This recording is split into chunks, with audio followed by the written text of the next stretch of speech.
Well, hello there, sports fan. Welcome to this week's edition of Red Ray's Welding and Machining. We got a lot going on this week.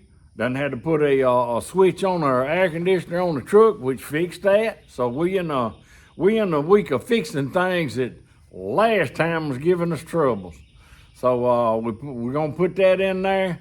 I've got what else did we have? Oh, I had a guy drop off a pin that he needed fixing, and a fellow had a little old 8-in Ford tractor.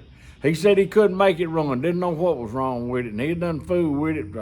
That's kind of like kind of in my old wheelhouse a little bit. So we would take that thing, get it down here, and get it fixed up for him, or at least solve the problem.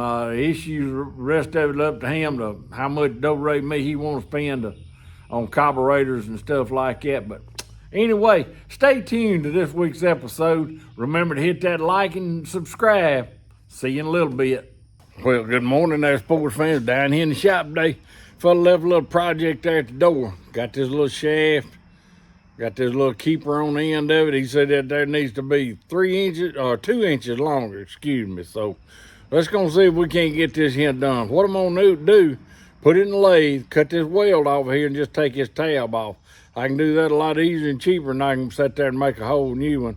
Then all we got to do is cut a piece of shaft, weld it back on. All right, we're going to get everything changed over, get our tooling changed over, and cut that there off. Found me some safety glasses. There we go. Get her up to some cutting speed here for that. Remember last time we was on here, we was doing that threading. So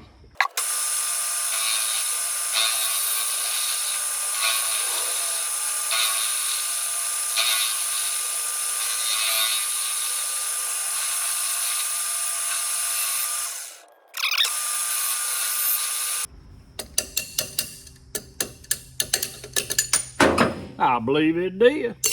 Well, all right, there's our little ear. I'll clean that up a little bit. I cut us a piece of 3/4 rod, 2 inches longer than that. We'll seat her back in there and run a little bead on it.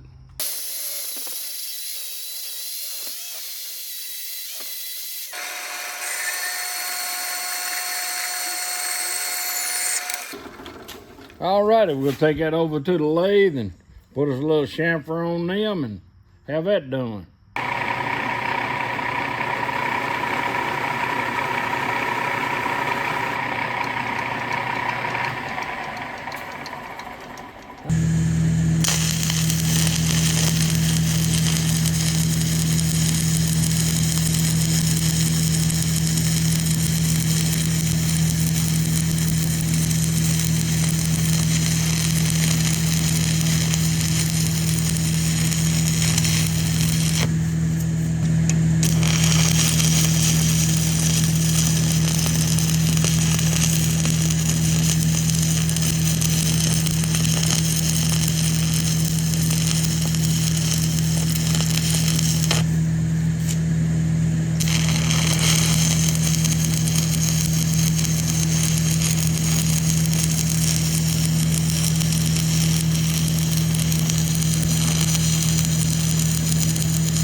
There we go.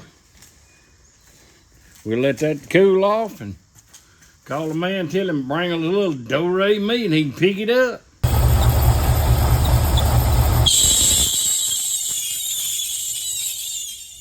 Well, there you go. You seen that compressor squealing. Figured it out. I was pretty sure it was because due to high pressure, high head pressure, but I didn't know what was causing it. I have never had a vehicle that I had electric fans on before. So that was something new to me. Why is all of a sudden I'm building up head pressure? I'm sitting there thinking my orifice tube stopped up or compressor going out or something. Wasn't sure. But when I had it in the shop working on it, I had a fan sitting in front of it. Why? Because Daddy always had a fan sitting in front of him when he was working on them, and Daddy was about the best air conditioner man in 3 counties at one time around here, because that's all he did was put them in cars, because back in the day, cars didn't come with air conditioners. So anyway, and this was discussed when we put these electric fans in, the guy helping me, and I thought, we'll never need them, you know. I'll be going down the road when I have air conditioner on.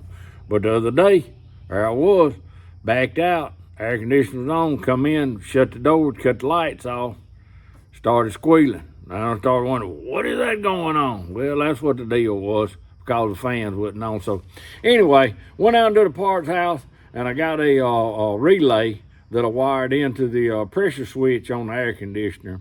And that way it'll cut it on, wired it right on back into the same solenoid. So that's what we're fixing to watch yourselves do right here. Okay, what I got here is just a simple relay. It's fused, so I don't have to worry about this. This particular relay has a diode in it. Right there, it's showing that diode. I can't really see that good, but anyway, here's the way this thing's gonna wire up. This red's gonna be a supply power, just like most DC is. And the black's your ground. That's pretty well standard 12 volt DC wiring right there. All right, this blue wire is gonna go to my solenoid, because that's what's got to supply power to it to cut it on. It'll go on that post right there to cut it on to make the fans pull in. This is gonna be my control wire here. This wire here will go to the switch, so when I got power on it, this will control this, turn this on, and provide power to this blue wire that's going to our solenoid to make our fans come on as soon as we cut the air conditioner on. All right, we're back at this now. A while ago I was trying that. Had my extension cord plugged up. I got 2 cords over there though.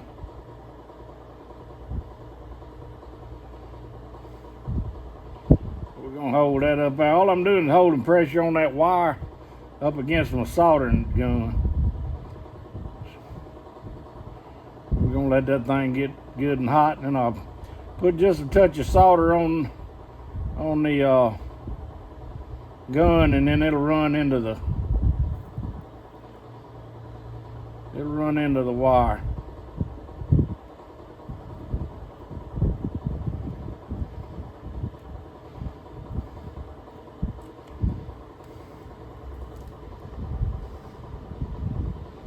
A little too much.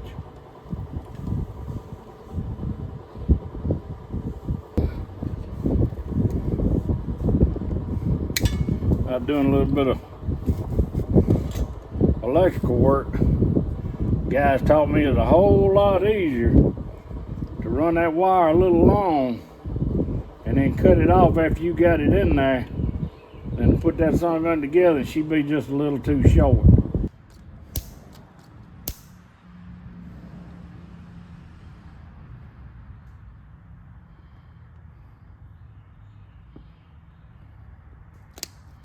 Now then, we got that one done. We'll do our other 3. We'll see what all kind of colors of wires I can find. Probably gonna duplicate some, because I'm not gonna sit here and just buy a bunch of darn wire, because I need less than a foot off of it. Okay, I lied, but then I changed my mind back. I said, I ain't finna do that. I'm gonna go buy me some wire. Well, I got down there and guess what? They didn't have none. All they had a bunch of 10 gauge wire. I ain't finna use that, so.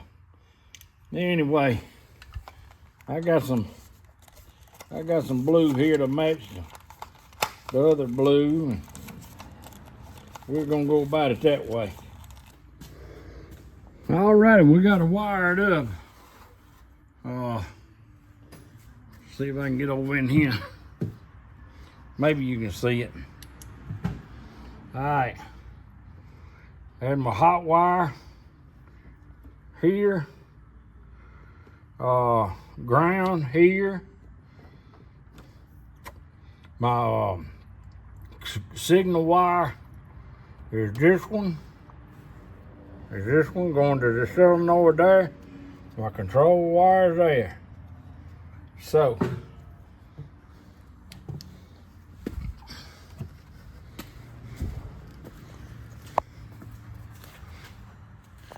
let's just see if I can't do it that way.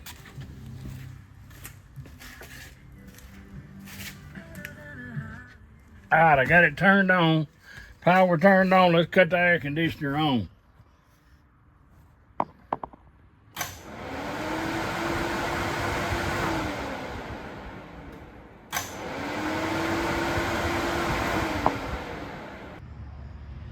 So there we go. There's our relay that we put in. It's also got a diode in it, so you won't have any back feed in it in case your fans come on, because both of them are wired into the same control circuit on this solenoid that runs dedicated to run just the fans, and I got it tied into my pressure switch. So that way, if the fans won't kick on going through this, I got there's a diode in there, like I said, so it won't get any back feed coming out of here, coming down into the relay to go over here and feed the air conditioner and cut the air conditioner on just because the fans came on for temperature. Mission accomplished. All right, you see, when I turned the air conditioner, cut those fans on, that's what I needed to do. That way it'll keep that air going across that condenser and I won't build up head pressure till I get to going down the road. That's the way it really should have been to start with. But anyway, and I could have got by without doing that, but that's just the way it needed to be done to start with. So I went on and done that, so now I'm done with that. She should never have any more trouble out of that. Did I say that out loud? I'm sorry. I didn't mean to. Well, all right, there, sports fans. Got a buddy of mine, got old 8N forward here. He's redoing and everything. Having a little trouble with it running. So we've checked. We got good gas coming to the carburetor, but we don't have anything in the bowl. So we fixed to pull the carburetor off of it, see what's wrong with that float in there.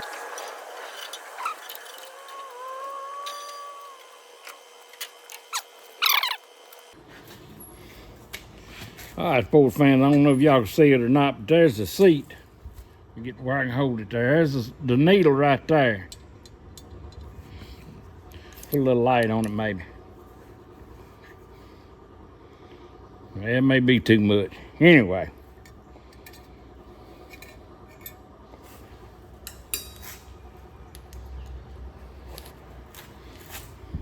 There's the float. And as your gas level gets up, this brings this up against your needle. There's the needle. There's the seat. The needle was stuck in it was what the problem was. So we're going to put that back together. And you can tell that thing's been sitting with something on it for a while because it's done tarnished at a level there. So we'll see what, we're finna put it back together and see what she does.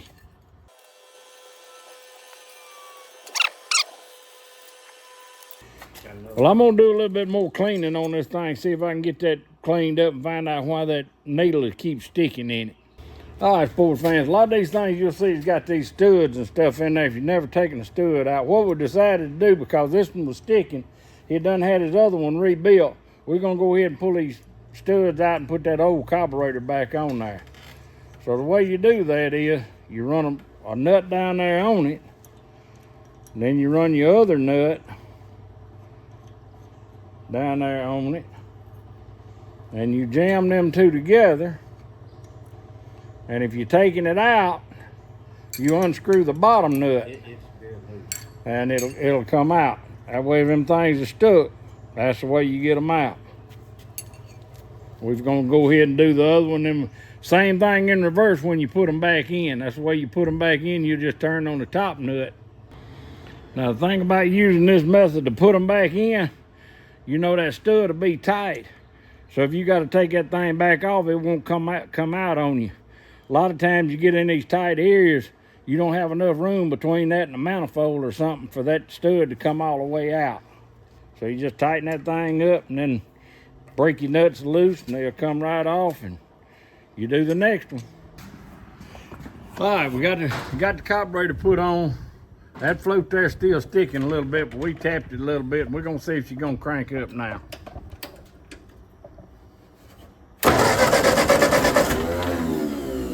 She hit anyway.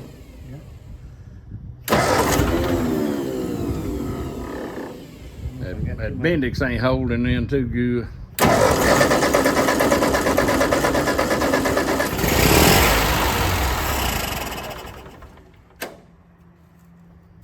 Crank it.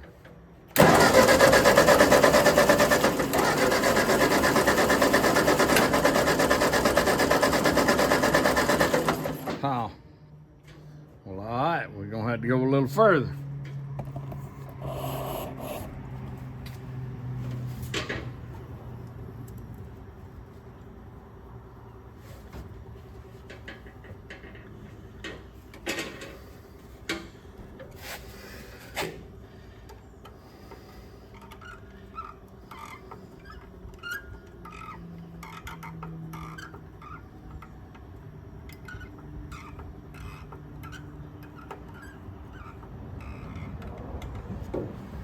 All right, try it again.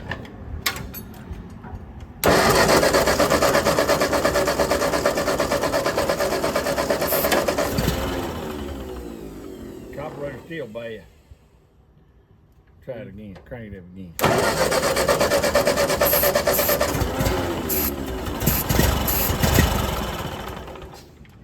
Still carburetor. So there we go. We still got issues with the carburetor. We're gonna see what we decide to do here in a little bit. All right, folks, man, we put that new carburetor back on it. It's still flooding. There's still some issues with it. That's what the problem's been all along, the carburetor. Well, all right there, sports fans. We got that in there running for it. Old carburetor, when we cut it off, that song done flooded just as soon as it cut off. So there's still something wrong with the float on it. It's a new one, you know, it got it offline, probably come from China or somewhere. You ain't no telling where it come from. But anyway, having trouble with it. The other one, is old one that was on there, it had it rebuilt. It didn't work either. Sometimes they take a kit, sometimes they won't. That's just nature of a carburetor, always have been. But anyway, he's gonna see if he can't get him another carburetor, but we solved the problem on it, or figured out what the problem was anyway. So, well, all right, that's gonna wrap up this week's edition of Red Ray's Welding and Machining. Like I said, I hope you enjoyed that thing. If you did, hit that like and subscribe button. And as always, y'all be careful, stay safe, go to church on Sunday. See you next time.